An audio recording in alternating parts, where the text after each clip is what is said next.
Morning guys! So, pasok tayo ngayon sa work. Tapos na yung training namin.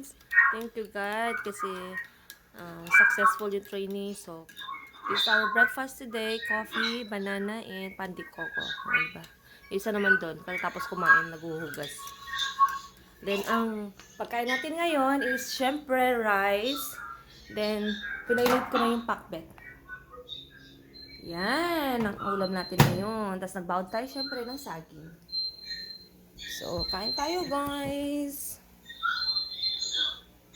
Guys, nakabase na tayo. Pasok na naman tayo.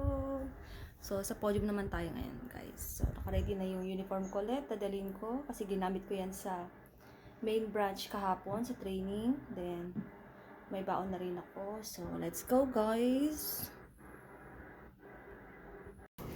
Here we go. Let's go. Ay, diba? Daming bit-bit. Daming bit-bit. Let's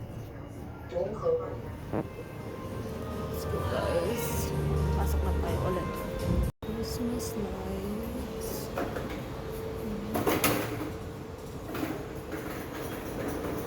Christmas lights. Guys, dito na tayo sa bahay guys. Medyo sakit ang ulo pa lang natin guys. Kasi yung yung LED ng sakit ba? Hindi naman yung eyelash ko. Yung baga, kasi kahapon nagmodel ako.